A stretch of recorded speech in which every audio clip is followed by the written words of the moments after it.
By the way, ಇವತ್ತು ಆಫೀಸಿಗೆ ಬರ್ಬೇಡ. ಯಾಕೆ? ಫುಲ್ ಮೀಡಿಯಾನೇ ನಿಂಗೋಸ್ಕರ ಕಾಯ್ತಿರತ್ತೆ. ಹೊಸ ನ್ಯೂಸ್ಗೋಸ್ಕರ ಕ್ಯಾಮ್ರಾ ಹಿಡ್ಕೊಂಡ್ ಬರ್ತಿರ್ತಾರೆ. ಈ ಟೈಮಲ್ಲಿ ನೀನ್ ಬರ್ದೇ ಇರೋದೇ ಒಳ್ಳೇದು ಅಂತ ನನ್ನ ಅಭಿಪ್ರಾಯ ಮಿತ್ರ. ಮನುಷ್ಯ ಹೇಳ್ತಿರೋದು ನಿಜಾನೇ ಮಿತ್ರ.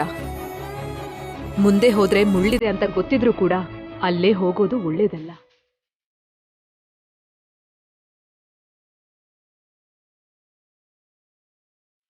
ಹೌದು ಮಿತ್ರ, ಈ ಮೀಡಿಯಾ ಕ್ಯಾಮ್ರಾಗಳಿಂದ ಎಷ್ಟು ದೂರ ಇರ್ತೀವೋ ಅಷ್ಟು ಒಳ್ಳೇದು. ಸುಳ್ಳನ್ನ ನಿಜ ಮಾಡೋದಕ್ಕೆ ಸದಾಕಾಲ ಪ್ರಯತ್ನ ಮಾಡ್ತಾ ಇರ್ತಾರೆ. ಇಂಥ ಸಮಯದಲ್ಲಿ ಅವ್ರಿಗೆ ನೀನು ಎದುರುಗಡೆ ಹೋಗದೆ ಇದ್ರೇನೆ ಒಳ್ಳೇದ್ ಕಣೋ.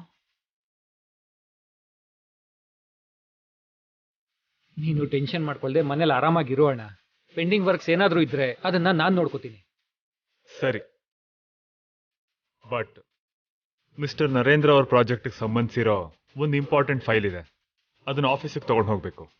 ಸರಿ. ಇರು, ನಾನು ಆ ಫೈಲ್ ತಗೊಂಡು ಬರ್ತೀನಿ. ಓಕೆ.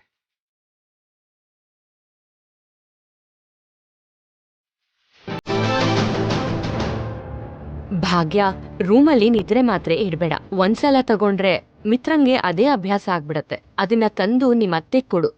ಹೋಗು. ಸರಿ ಅಜ್ಜಿ.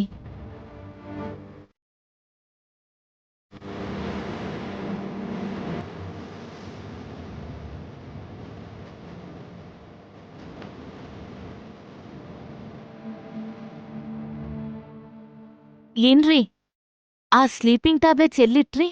ಅಲ್ಲೇ ಇರಬೇಕು ನೋಡು ಭಾಗ್ಯ.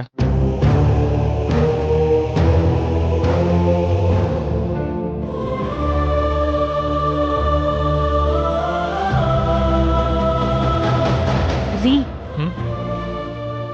ಏನ್ ನಿರ್ಧಾರ ಮಾಡಿದ್ರಿ? ಯಾವ್ದ್ರ ಬಗ್ಗೆ? ಆಫೀಸಿಗೆ ಹೋಗೋದ್ರ ಬಗ್ಗೆ. ನಾನು ಹೋಗಲ್ಲ ಭಾಗ್ಯ. ಹೌದಾ? ಆದ್ರೆ ಏನಾಯ್ತು ಭಾಗ್ಯ? ಜನರಿಗೆ, ಮೀಡಿಯಾಗೆ ನೀವ್ ಹೆದರ್ತಿದ್ದೀರಾ? ಈಗಿನ ಜನರೇಷನ್ಗೆ ಎಲ್ಲಾನು ಮ್ಯಾಚಿಂಗ್ ಇರ್ಬೇಕು. ನಮ್ ಜನರೇಷನ್ ಹಾಗೆ ಇರೋದು ಚಿಕ್ಕಮ್ಮ. ಹೌದು, ನೀವು ನಮ್ ಜನರೇಷನ್ ತರಾನೇ ಕಾಣ್ತೀರಲ್ಲ. ನಾನೆಲ್ಲಿ ಹನ್ಸಿಕಾ? ನೀವ್ ಕೂಡ ಯಂಗ್ ಅಂಡ್ ಬ್ಯೂಟಿಫುಲ್ ಆಗಿದ್ದೀರಾ ಚಿಕ್ಕಮ್ಮ. ಸರಿ ನಡಿ. ಜನಕ್ಕೂ ಮೀಡಿಯಾಗೂ ನಾನ್ಯಾಕೆ ಭಯ ಪಡ್ತೀನಿ? ಮತ್ತೆ ನೀವ್ ಹೊರಗಡೆ ಹೋಗದೆ ಇದ್ರೆ ಭಯ ಪಟ್ಕೊಂಡಾಗಲ್ವಾ? ನಾನು ಹೋಗದೆ ಇರೋದು ಭಯದಿಂದ ಅಲ್ಲ ಭಾಗ್ಯ. ಈ ಬ್ಯಾಡ್ ಫೇಸ್ನ ಫೇಸ್ ಮಾಡೋದ್ ಬೇಡ ಅಂತ. ಅದು ನಿಮಗ್ ಗೊತ್ತು, ಜನಕ್ ಗೊತ್ತಿಲ್ವಲ್ಲ. ಅಂದ್ರೆ? ತಪ್ಪು ಮಾಡಿರೋದಕ್ಕೆ ಮಿತ್ರಾನಂದನ್ ಮನೇಲಿ ತಲೆ ಮರ್ಸ್ಕೊಂಡಿದ್ದಾರೆ ಅಂತಾರೆ. ನಿಜನೇ ಅಲ್ವಾ? ತಪ್ಪು ಮಾಡಿಲ್ಲ ಅಂದ್ರೆ ತಪ್ಪಿಸ್ಕೊಂಡ್ ತಿರ್ಗೋದ್ ಯಾಕೆ? ನಿಮ್ಗಿನ್ನೂ ಸ್ಪಷ್ಟವಾಗಿ ಹೇಳ್ಬೇಕಂದ್ರೆ, ಮಳೆ ಇಲ್ದಿದ್ರು ಛತ್ರಿ ಹಿಡ್ಕೊಂಡು ಹೊರಗ್ ಹೋದಾಗೆ. ನಾವ್ ತಲೆ ಮರ್ಸ್ಕೊಂಡ್ ಕೂತಿದ್ರೆ ಜನ ಅಂದ್ಕೊಳ್ಳೋ ಮಾತನ್ನ ನಿಜ ಮಾಡ್ದಾಗೆ. ನಮ್ ಮುಖನ ಹೊರ್ಗಡೆ ತೋರ್ಸ್ತಿಲ್ಲ ಅಂದ್ರೆ ತಪ್ಪು ಮಾಡಿರೋ ಭಾವ ನಮ್ಗಿದೆ ಅಂತ. ಇಂಥ ಸಂದರ್ಭದಲ್ಲಿ ಆಡ್ಕೊಳ್ಳೋರಿಂದ ತಪ್ಪಿಸ್ಕೊಳ್ಳೋ ಬದಲು ಸಮಸ್ಯೆನ ಎದುರಿಸೋ ಬಗ್ಗೆ ಯೋಚನೆ ಮಾಡಿ. ನೀನ್ ಹೇಳಿದ್ ಸರಿನೇ ಭಾಗ್ಯ. ಆದ್ರೆ ನನಗೆ ಕೋಪ ಜಾಸ್ತಿ. ಈ ಮೀಡಿಯಾ ಅವರು ಪದೇ ಪದೇ ಅದೇ ಪ್ರಶ್ನೆ ಕೇಳ್ತಾರೆ. ನಾನೇನೋ ತಪ್ಪು ಮಾಡಿರೋ ಥರ ಮಾತಾಡ್ತಿದ್ರೆ ಕೋಪನ ಕಂಟ್ರೋಲ್ ಮಾಡಕ್ಕಾಗಲ್ಲ ಭಾಗ್ಯ. ಉತ್ತರ ಕೊಡ್ಬೇಕು ಅಂದ್ಕೊಂಡ್ರೆ ಕೋಪ ಬರುತ್ತೆ. ಕೆಲವೊಂದ್ಸಲ ಮೌನನೇ ಉತ್ತರ ಆಗ್ಬೇಕು. ಆಗ ನಮ್ ಭಾವನೆಗಳು ಕೂಡ ನಮ್ ಹಿಡಿತದಲ್ಲೇ ಇರುತ್ತೆ.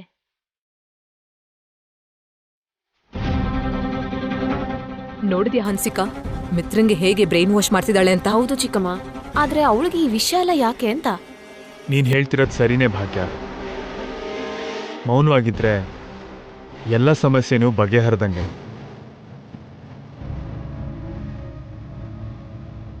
ಮುಖ ಮುಚ್ಕೊಂಡು ಓಡಾಡಿದ್ರೆ ತಪ್ಪು ಮಾಡಿದೀವಿ ಅಂತಾನೆ ಅನ್ಕೋತಾರೆ. ನಾವು ಧೈರ್ಯವಾಗಿ ಮುಂದೆ ಹೋದ್ರೇನೆ ಅವ್ರ ಅಭಿಪ್ರಾಯದ ಮೇಲೆ ಅವರೇ ಸಂದೇಹ ಪಡ್ತಾರೆ. ಹೌದು ರೀ.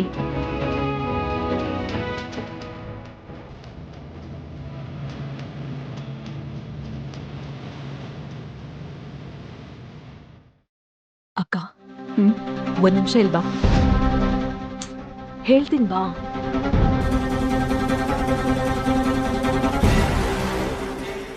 ಏನಾಯ್ತು ದೇವಯಾನಿ, ಕರ್ಕೊಂಡ್ ಬಂದೆ? ಮಿತ್ರ ಮೀಡಿಯಾ ಕಣ್ಣಿಗೆ ಬೀಳ್ಬಾರ್ದು ಅಂತ ನೀನ್ ಅಂದ್ಕೊಂಡಿದ್ಯಾ, ಆದ್ರೆ ಮಿತ್ರ ಆ ಕ್ಯಾಮರಾ ಮುಂದೆನೆ ಹೋಗೇ ಹೋಗ್ತೀನಿ ಅಂತ ಹೊರಟಿದ್ದಾನೆ. ಏನ್ ಮಾತಾಡ್ತಿದ್ಯಾ ದೇವಯಾನಿ? ಹೌದಕ್ಕ, ಮಿತ್ರ ಆಫೀಸ್ಗೆ ಹೋಗ್ತಿದ್ದಾನೆ.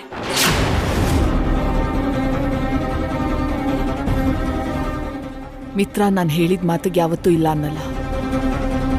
ನಾನ್ ಹಾಕಿದ ಗೆರೆನ ಅವ್ನ್ ಯಾವತ್ತೂ ದಾಟಲ್ಲ. ಅದ್ ನಿನ್ಗೂ ಗೊತ್ತಲ್ವಾ?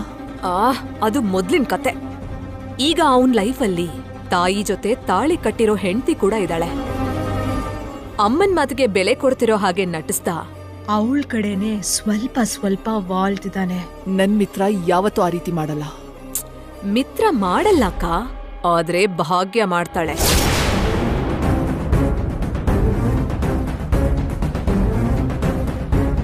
ಭಾಗ್ಯನ? ಹೌದಕ್ಕ, ಮಿತ್ರಾಗೆ ಏನೋ ಮಂತ್ರ ಹಾಕಿ ಆಫೀಸ್ಗೆ ಹೋಗು ಅಂತ ತಲೆ ತಿಂತಿದ್ಲು.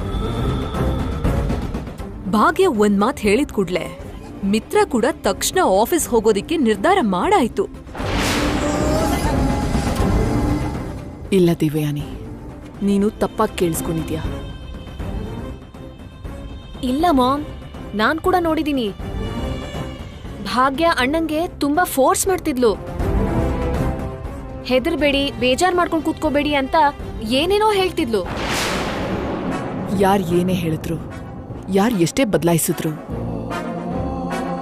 ಮಿತ್ರ ತಾಯಿ ಮಾತಿಗಿಲ್ಲ ಅನ್ನಲ್ಲ. ಒಂದ್ ವೇಳೆ ಇಲ್ಲ ಅಂದ್ರು ನನ್ನ ಹತ್ರ ಒಂದ್ ಮಾತು ಹೇಳಿ ತನ್ನ ನಿರ್ಧಾರನ ಬದಲಾಯಿಸ್ಕೋತಾನೆ. ಅಯ್ಯೋ ಅಕ್ಕ, ನಾವ್ ಹೇಳಿದ್ರೆ ನಂಬಲ್ಲ ಅಲ್ವಾ? ನೀನೇ ನೋಡ್ಬಹುದು. ನಡಿ ನಡಿ ಅಕ್ಕ, ನಡಿ.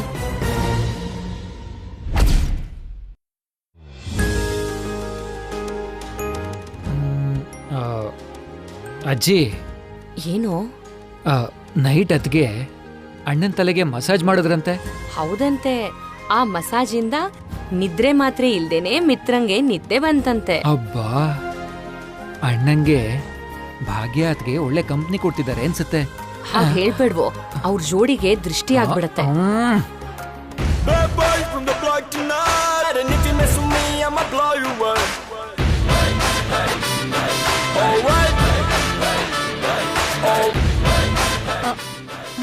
ಮಿತ್ರ, ಎಲ್ಲಿಗೆ ಹೋಗ್ತಿದ್ಯಾ? ಆಫೀಸ್ಗೆ.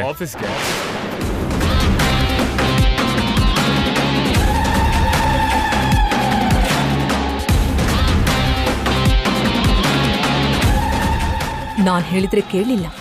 ಈಗ ನೋಡು. ಆದ್ರೆ ಮಿತ್ರ, ಜನರ ಬಗ್ಗೆ ಥಿಂಕ್ ಮಾಡ್ಬೇಕಲ್ವಾ? ಜನರಿಗೆ, ಮೀಡಿಯಾಗೆ ನೀವ್ ಭಯ ಪಡ್ತಿದ್ದೀರಾ? ಒಂದು ಸಲ ಜನರಿಗೆ ಹೆದರಕ್ ಶುರು ಮಾಡಿದ್ರೆ ಜೀವನ ಪೂರ್ತಿ ಹೆದರ್ತಾನೆ ಬದುಕಬೇಕಾಗುತ್ತೆ.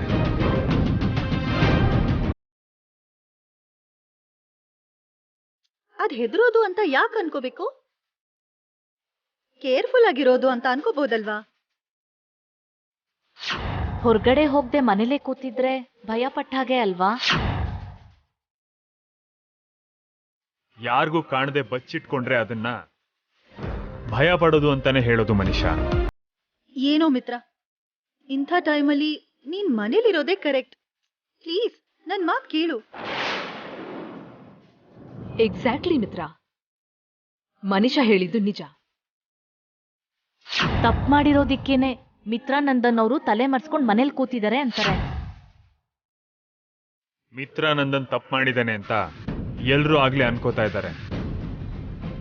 ಅದನ್ನ ನಿಜ ಮಾಡೋದಕ್ಕೆ ನನಗಿಷ್ಟ ಇಲ್ಲ.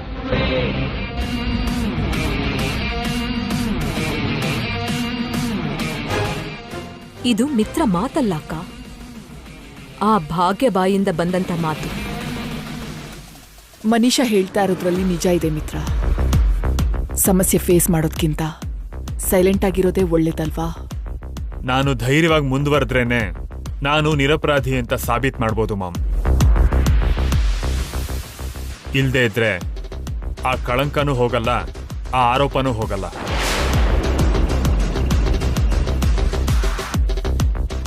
ಭಾಗ್ಯ ಮಿತ್ರನ ಪೂರ್ತಿಯಾಗಿ ಬ್ರೈನ್ ವಾಶ್ ಮಾಡಿದಳಕ್ಕ. ಮತ್ತೆ ಮುಂದೆ ಎಂಥ ಪರಿಸ್ಥಿತಿ ಫೇಸ್ ಮಾಡ್ಬೇಕಾಗತ್ತೋ ಅಂತ ನೀನ್ ಯೋಚನೆ ಮಾಡ್ಬೇಕಲ್ವಾ ಮಿತ್ರ? ನೋಡು ಮನೀಷಾ, ನಿಜ ಹೊರಗಡೆ ಗೊತ್ತಾಗ್ಬೇಕು ಅಂದ್ರೆ ನಾನ್ ಹೊರಗಡೆ ಇರ್ಬೇಕು.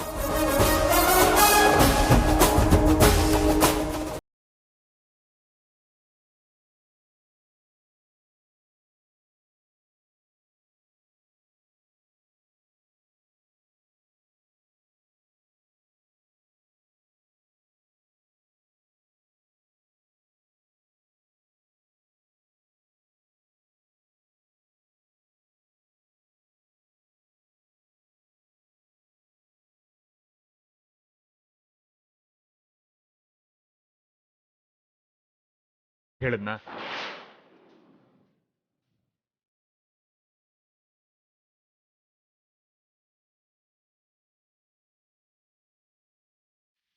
ಓಕೆ ಮಾಮ್, ನಾನು ಹೋಗಿ ಬರ್ತೀನಿ. ಸರಿ ಕಂದ, ಹುಷಾರು.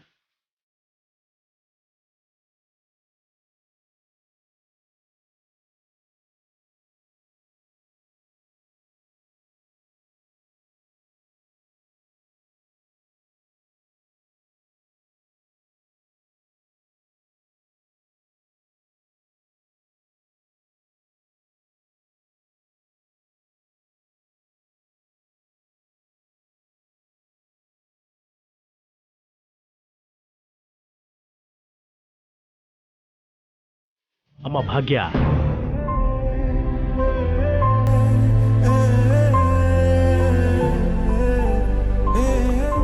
ಇದೆಲ್ಲ ಮಾಡಿದ್ ನೀನೇ ಅಲ್ವಾ ಅಮ್ಮ? ನಾನೇನ್ ಮಾಡ್ದೆ ಮಾವ? ಮಿತ್ರ ಆಫೀಸ್ಗೆ ಹೋಗೋದಕ್ಕೆ ಮೋಟಿವೇಶನ್ ಕೊಟ್ಟಿದ್ದು. ಮಿತ್ರನ ಎಲ್ಲರೂ ಭಯ ಪಡಿಸಿದ್ರು, ಆದ್ರೆ ನೀನ್ ಅವನಿಗೆ ಧೈರ್ಯ ಕೊಟ್ಟೆ.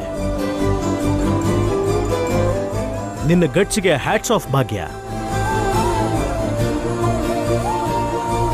ನಿನ್ನ ನೋಡ್ತಿದ್ರೆ ನನಗೆ ಬಹಳ ಹೆಮ್ಮೆ ಆಗುತ್ತೆ.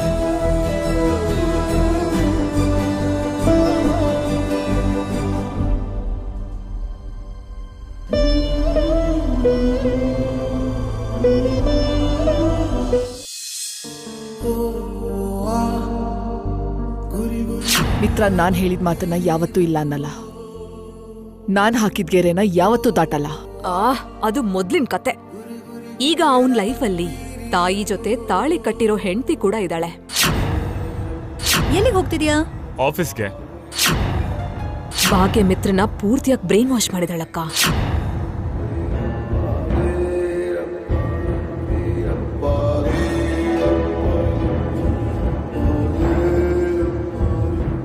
ಏನಕ್ಕ ಅಷ್ಟ ಆಳವಾಗಿ ಯೋಚನೆ ಮಾಡ್ತಿದ್ಯಾ?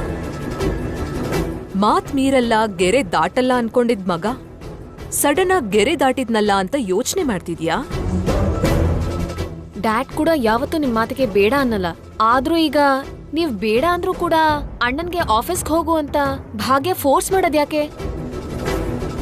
ನಿನ್ಗೆ ಇಷ್ಟ ಇಲ್ಲ ಅಂತ ಗೊತ್ತಿದ್ದು ಭಾಗ್ಯ ಮಿತ್ರನ ಫೋರ್ಸ್ ಮಾಡೋದ್ರಲ್ಲಿ ಅರ್ಥ ಏನು?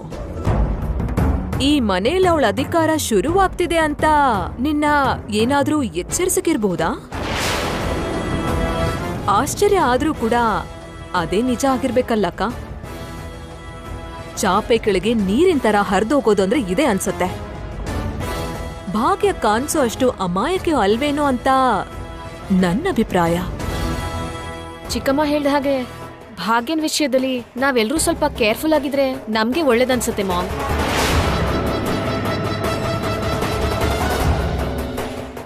ನೀವ್ ಅನಗತ್ಯವಾಗಿ ತಲೆ ಕೆಡಿಸ್ಕೊತಾ ಇದ್ದೀರಾ. ಕೈಯಲ್ಲಿ ಸ್ಪೂನ್ ಇಟ್ಕೊಂಡು ಸಮುದ್ರನ ತೋಡಕ್ಕಾಗಲ್ಲ ಅನ್ನೋ ಹಾಗೆ ಭಾಗ್ಯ ಏನೇ ಮಾಡಿದ್ರು ಮಿತ್ರ ಮನ್ಸನ್ ಬದಲಾಯಿಸಕ್ಕಾಗಲ್ಲ. ಅವನ್ ಮನ್ಸಲ್ಲಿರೋದು ಒಬ್ರು, ಅವನ್ ಜೊತೆಗ್ ಬದುಕ್ಬೇಕು ಅನ್ಕೋತಿರೋ ವ್ಯಕ್ತಿ ಇನ್ನೊಬ್ರು. ಹೀಗಿರುವಾಗ ಭಾಗ್ಯ ಏನೇ ಮಾಡಿದ್ರೂ ಪ್ರಯೋಜನ ಇಲ್ಲ.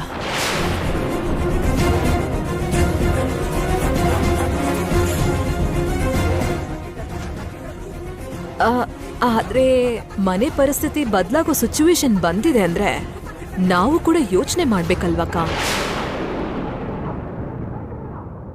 ಇದು ಅರವಿಂದ ಸಾಮ್ರಾಜ್ಯ. ಎಲ್ಲಿ ಏನೇ ಬದಲಾಗ್ಬೇಕಂದ್ರು ಬದಲಾಯಿಸ್ಬೇಕಂದ್ರು ಅಷ್ಟು ಸುಲಭ ಅಲ್ಲ ಅಂತ ಭಾಗ್ಯ ಕೂಡ ಆದಷ್ಟು ಬೇಗ ತಿಳ್ಕೊತಾಳೆ. ಹಾಗಲ್ಲಕ್ಕ. ಅಲ್ಲಿವರೆಗೂ ಬಂದ್ರೆ ಏನ್ ಮಾಡ್ಬೇಕು ಅಂತ ನಂಗೆ ಚೆನ್ನಾಗಿ ಗೊತ್ತಿದೆ. ನೀವು ಯಾವ್ದ್ರ ಬಗ್ಗೆನೂ ಜಾಸ್ತಿ ಯೋಚನೆ ಮಾಡಬೇಡಿ.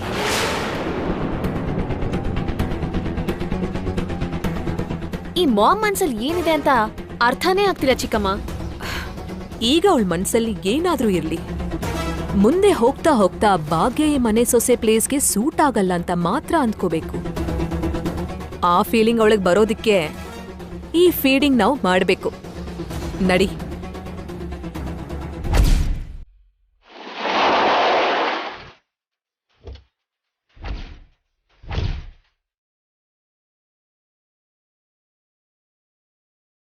ಅಣ್ಣ, ನಾನು ಕಾರ್ ಪಾರ್ಕ್ ಮಾಡಿ ಬರ್ತೀನಿ.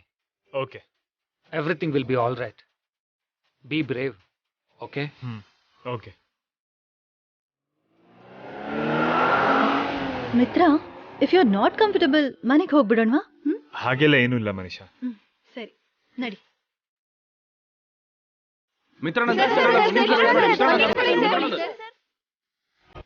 ಮಿಸ್ಟರ್ ಮಿತ್ರ ಅವರೇ, ತಪ್ಪು ಮಾಡಿ ಕೂಡ ಹೀಗೆ ಸಮಾಜದಲ್ಲಿ ಹೇಗೆ ಓಡಾಡೋದಕ್ಕೆ ಸಾಧ್ಯ ಆಗ್ತಿದೆ? ಒಂದ್ ಹುಡುಗಿ ಜೊತೆ ಮಿಸ್ಬಿಹೇವ್ ಮಾಡಿ ಈಗ ಇನ್ನೊಂದ್ ಹುಡುಗಿ ಜೊತೆ ಓಡಾಡ್ತಾ ಇದ್ದೀರಾ?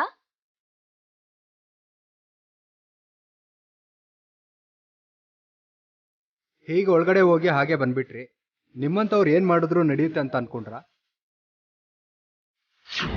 ಉತ್ತರ ಕೊಡ್ಬೇಕು ಅನ್ಕೊಂಡ್ರೆ ಕೋಪ ಬರುತ್ತೆ.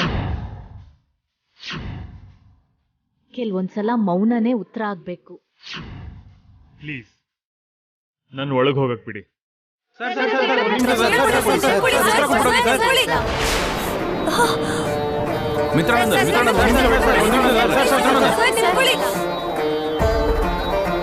ಏನ್ ಸರ್, ನಾವೇನ್ ಕೇಳಿದ್ರು ಉತ್ತರ ಕೊಡ್ತಿಲ್ಲ ಅಂದ್ರೆ ನೀವು ತಪ್ಪು ಮಾಡಿದಿರ ಅಂತ ಒಪ್ಕೋತಿದ್ದೀರಲ್ಲ?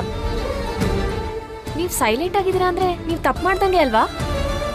ಒಂದ್ ಹುಡುಗಿ ವಿಷಯದಲ್ಲಿ ಸಿಕ್ಕಾಕೊಂಡಿದ್ದೀರಾ.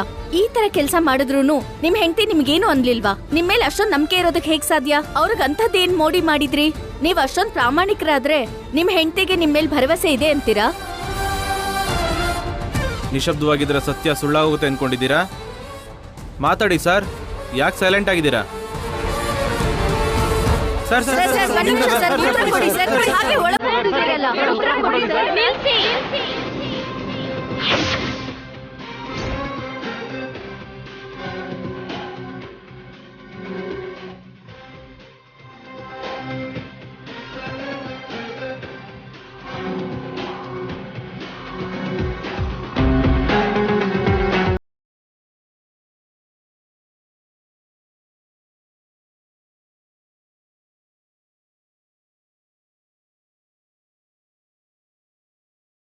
ಹಾಗೆ ನನ್ ಗಂಡ ಸುಮ್ನೆ ಇದ್ದಾರೆ. ಯಾಕಂದ್ರೆ ಅವ್ರ ಮಾತಲ್ಲಿರೋ ನಿಜ ನಿಮ್ ಕಿವಿಗೆ ಕೇಳಿಸ್ಬಾರ್ದು ಅಂತ. ನನ್ ಗಂಡ ಸೈಲೆಂಟ್ ಆಗೇ ಇದ್ದಾರೆ. ಯಾಕಂದ್ರೆ ಅವ್ರ ಮನ್ಸೊಳಗಿರೋ ಸತ್ಯ ನಿಮಗ್ ಎಷ್ಟ್ ಹೇಳಿದ್ರು ಅರ್ಥ ಆಗಲ್ಲ ಅಂತ. ಹೌದು, ನನ್ ಗಂಡ ಮಾತಾಡ್ದೆ ನಿಂತಿದ್ದಾರೆ. ಯಾಕಂದ್ರೆ ಅವ್ರ ಗಂಟ್ಲು ಹರ್ಕೊಂಡ್ ಕೂಗುದ್ರು ಅವ್ರು ಹೇಳೋ ಸತ್ಯ ನಿಮ್ ಮನ್ಸ್ನ ತಟ್ಟಲ್ಲ ಅಂತ. ಆಗ್ಲೇ ಏನಂದ್ರಿ? ಕಟ್ಕೊಂಡ್ ಹೆಂಡ್ತಿಗೆ ಭರವಸೆ ಕೊಡಿ ಅಂದ್ರಲ್ವಾ? ಮದ್ವೆ ಆದವಳ್ಗೆ ನಂಬಿಕೆ ಹುಟ್ಸಿ ಅಂದ್ರಲ್ವಾ? ಈಗ ನಾನೇ ಹೇಳ್ತೀನಿ ಕೇಳಿ. ನನ್ ಗಂಡನ್ ಬಗ್ಗೆ ನನಗ್ ಚೆನ್ನಾಗ್ ಗೊತ್ತು.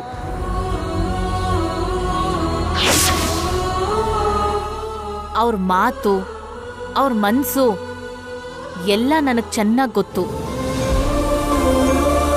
ಅವ್ರು ತಪ್ಪು ಮಾಡೋ ಮನುಷ್ಯ ಅಲ್ಲ. ಒಂದು ಹೆಣ್ಣಿನ ಜೊತೆ ತಪ್ಪಾಗಿ ನಡ್ಕೊಳ್ಳೋ ವ್ಯಕ್ತಿ ಖಂಡಿತ ಅಲ್ಲ.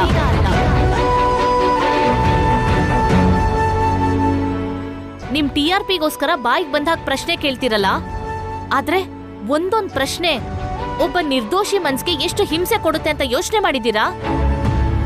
ನೀವ್ ಕೇಳೋ ಒಂದೊಂದು ಪ್ರಶ್ನೆನೂ ತಪ್ಪೇ ಮಾಡ್ದಿರೋ ಒಬ್ಬ ಮನುಷ್ಯನ್ ಮನ್ಸಿನ ಮೇಲೆ ಎಷ್ಟು ಭಾರ ತರುತ್ತೆ ಅಂತ ಅರ್ಥ ಆಗಿದ್ಯಾ ನಿಮ್ಗೆ?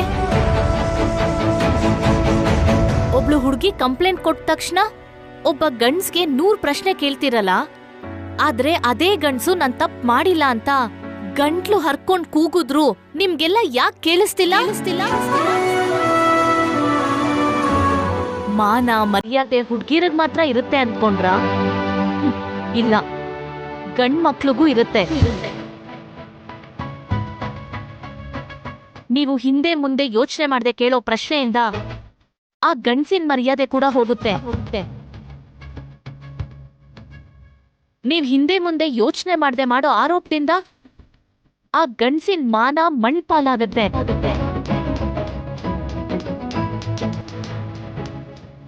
ನನಗ್ ಗೊತ್ತು, ನೀವೆಲ್ರೂ ನಿಮ್ ಕೆಲ್ಸ ಮಾಡ್ತಿದ್ದೀರಾ. ಮಾಡಿ, ಬೇಡ ಅನ್ನೋರಿಲ್ಲ. ಆದ್ರೆ ನಿಮ್ ಟಿವಿ ಮಾಧ್ಯಮಗಳಲ್ಲಿ ನಿಜ ಅಷ್ಟೇ ತೋರ್ಸಿ.